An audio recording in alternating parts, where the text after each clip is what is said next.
Case ఇప్పుడు పట్టాలు ఎక్కింది, దినాలు స్తబ్దతగా ఉంది. నిన్నటితో పట్టాలు ఎక్కింది. త్వరలో దానికి ఒక పరిష్కారం వస్తుంది. పాల్గారి వెనక ఎవరున్నారు, ఎవరు చెప్పారు, ఎందుకు చేశారు అనేది త్వరలో డెఫినెట్గా తేలుతుంది. సార్ సునీల్ కుమార్తో పాటు అప్పుడు ప్రైవేట్ వ్యక్తులకు టార్చర్ చేశారు సార్. వాళ్ళ పరిస్థితి సునీల్ కుమార్ కొంతమంది టీడీపీలో ఉన్నారు. సునీల్ కుమార్కి కొందరు అనుచరులు ఉన్నారు, కలెక్షన్ ఏజెంట్స్ ఉన్నారు. ఆ కలెక్షన్ ఏజెంట్స్లు వాళ్ళని వాళ్ళ పర్సనల్ స్టాఫ్ని మెయిన్గా వాడాడు. డైరెక్ట్గా డిపార్ట్మెంట్లో ఉన్న వాళ్ళని వాడితే ఇబ్బంది అని చెప్పి అతను కలెక్షన్ ఏజెంట్స్ని అతని పర్సనల్ స్టాఫ్ని వాడాడు. అన్నీ బయట వస్తాయి. కొంతమంది గౌరీ శంకర్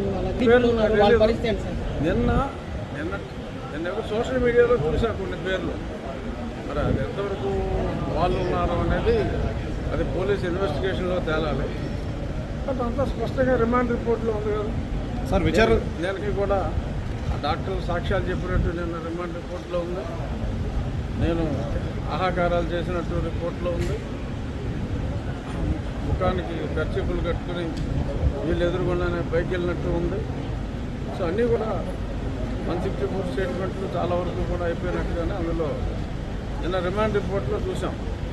సో అంతా క్రిస్టల్ క్లియర్. ఇప్పుడు నేను ఏదైతే చెప్పానో అంతా కూడా డైరెక్ట్గా ఇన్వాల్వ్ అయిన వాళ్ళ సాక్ష్యాధారాల ద్వారానే తెలిసింది. సో డెఫినెట్గా నిన్న నేను డిమాండ్ చేసింది సునీల్ కుమార్ విదేశాలకు వెళ్లకుండా ఉండాలని. ఎందుకంటే అతనికి దుబాయ్లో వ్యాపారాలు ఉన్నాయని కూడా చెప్తున్నారు. సో కాబట్టి గతంలో హైదరాబాద్లో ఒక ఆయన మరి ఫోన్ ట్యాపింగ్లో అక్కడ గ్రీన్ కార్డ్ తీసుకోవడం జరిగింది. అతని పాస్పోర్ట్ చూస్తే గత 4-5 సంవత్సరాల్లో ఎవరూ కూడా ఇండియన్ అంబాసిడర్ కూడా ఇండియాలో ఉన్న అమెరికన్ అంబాసిడర్ కూడా అన్నిసార్లు అమెరికా వెళ్ళి ఉండడు. అన్నిసార్లు అతను వెళ్ళినట్టు అతను పాస్పోర్ట్ వెరిఫై చేస్తే తెలుస్తుంది. సో అన్నీ బయటకు వస్తాయి త్వరలో. సార్ విచారం నిన్న సంఘటనలు అన్నీ చూసిన తర్వాత ట్రాక్ ఎక్కింది. డెఫినెట్గా న్యాయం జరుగుతుంది అన్న దాంట్లో నిన్న చూసాం కదా. సుప్రీంకోర్టు జడ్జిమెంట్ కూడా వేరే ఇష్యూలో సునీల్ కుమార్ సర్టిఫికేట్ మీద కూడా నాకు డౌట్.